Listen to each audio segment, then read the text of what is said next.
Hi friends, চলে গেছিলাম আরও একটি অনুষ্ঠান বাড়িতে।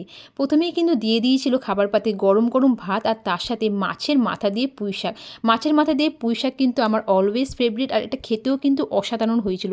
তারপরেই চলে এসেছিল গরম গরম ডাল, আর তার সাথে এরম বাদাম দিয়ে ঝুড়ি ঝুড়ি আলু ভাজা। এই কম্বিনেশনটাও কিন্তু আমার বেশ লেগেছিল।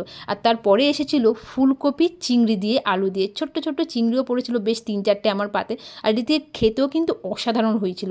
তারপরে ছিল দই কাতলা, আর দই কাতলার মাছটি ছিল একদম ফ্রেশ, আর মাছটি ছিল যথেষ্ট ভালো খেতে। দেখুন এত সফট আর ফ্রেশ মাছ কার না ভালো লাগে বলুন। মাছটি আমার এতটাই ভালো লেগেছিলো যে আমি সেকেন্ড টাইম আর এক পিস মাছ নিয়েছিলাম এই শুধু খাওয়ার জন্য। সত্যি মাছটা খুব ভালো ছিল, যেমন ফ্রেশ তেমনই টাটকা মাছ ছিল। আর তারপরেই চলেছিল আজকে সোস টপার কলা পাতায় মোড়া ভেটকি পাতুরি।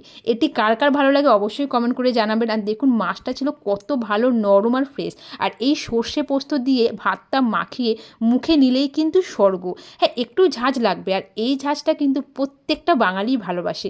আর যদি এরম ভেটকি মাছের সাথে গরম গরম ধোয়া ওঠা ভাত পাওয়া যায়, আর কিন্তু কিছুই চায় না বাঙালি।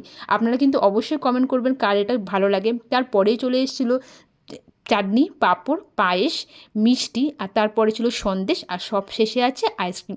ভিডিওটি ভালো লাগলে অবশ্যই চ্যানেলটিকে সাবস্ক্রাইব করবেন।